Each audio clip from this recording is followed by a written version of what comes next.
When God of War Sons of Sparta was shadow dropped, I thought to myself, okay, this looks half decent. It'd be a good 10 to maybe $15 max filler game.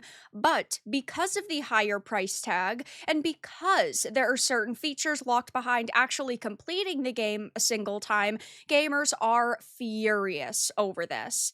I have a few different things to show off, but before I get into the topic, if you enjoy the content I create, check out the links in the description, join the community in my live streams, and consider supporting through Patreon or YouTube memberships. Now, I am perfectly fine with there being filler games, especially in long-running series where it takes several years for a new mainline title to release. I get that companies need to make money, I get that there are always smaller passion projects that are in the works, and I don't mind this happening, but I do think that something like this should have been priced at $10 to $15, but the fact that it was double at $30 seemed insane to me, even if it is a longer experience. But to top all of that off, now they are getting wrecked over the fact that this was marketed in a certain way and that local two-player co-op isn't available at launch and only unlocks after finishing the campaign.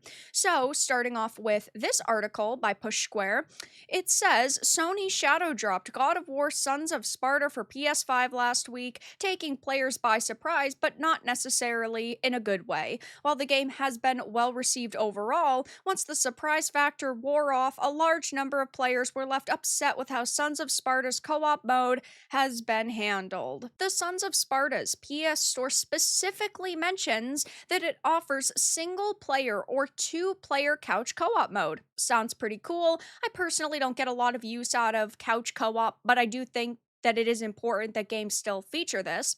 It says many bought the game thinking that they would play with a partner, only to find out that the co-op mode is unlocked after completing the main story. I think that this is insane. I do not want to be forced to complete a game one time in order to unlock basic features like this. And this is why so many people are upset. Sometimes you just want to go through a game once, but this game is relying on you to play it multiple times over. And let's be honest, a lot of games don't have that level of replayability. A lot of games just do not keep you so captivated to the point where you're like, oh my gosh, I want to play this a second or a third time. And if they are requiring you to complete the game once, that means that sort of surprise factor and that level of enjoyment going into a new experience is ruined if you're playing it with somebody else, because that means you've already seen the bosses, you already know what the game offers. This is just very disappointing overall. And the fact that they decided that this was acceptable is wild to me and so many other people, because this is why a lot of people are upset. By every metric, this game looks like a couch co-op side-scroller. The way the description is written on the store, the ads for it, the two players. I thought I'd be able to experience the story with my partner through playing together. I feel cheated. At Ask PlayStation, I want my refund.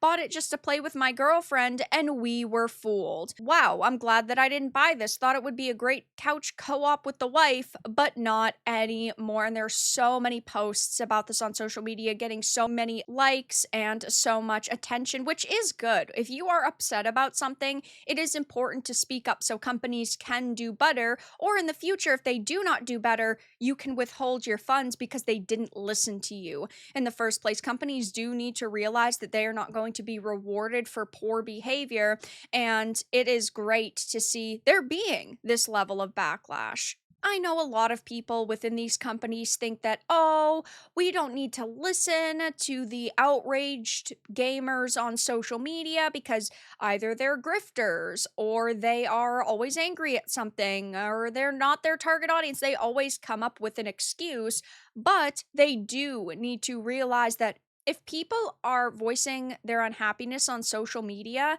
and they are saying that you need to change it, is because they want to play your game. My channel is a great example of this. The reason why I criticize these companies is because I want them to do better. I love video games. I love this industry. I want it to thrive.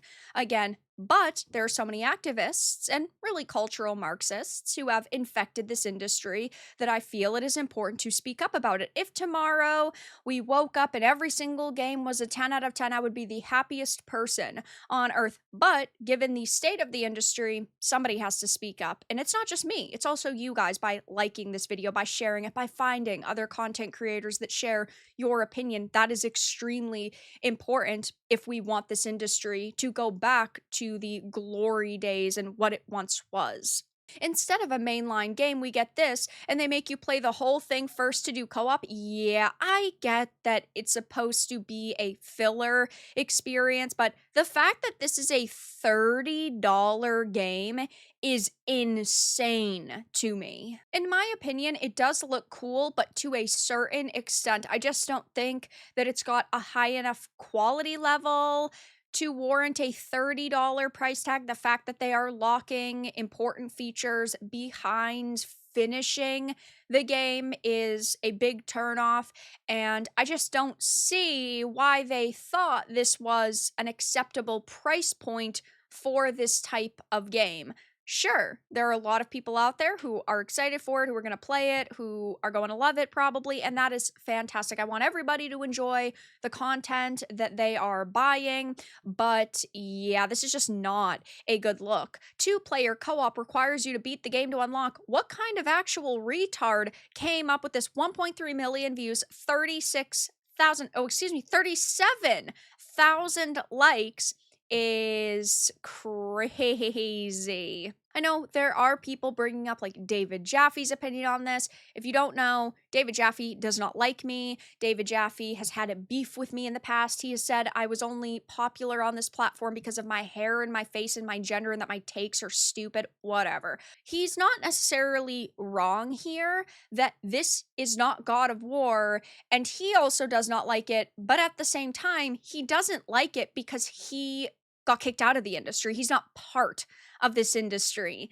anymore. If he was still working on God of War and he was still profiting off of a game like this and he was a studio lead, he would say, oh my gosh, this is the best thing ever created. He's just standing against it because he is not somebody who is getting some sort of credit for it. A broken clock is right twice a day, and I guess this is his next 5 minutes of fame. The last time he got any sort of media attention was when he was attacking me, but regardless, there are a lot of people that are unhappy with God of War Sons of Sparta, and rightfully so. If you are upset with this game, make sure to voice your opinions on social media, make sure to make posts, make sure to ultimately leave a bad review if you are not enjoying your experience, if you think that you were ripped off, and you can also request a refund. It is very tough to get a refund via PlayStation, but it is possible. A lot of people, though, probably do not want to go through that effort.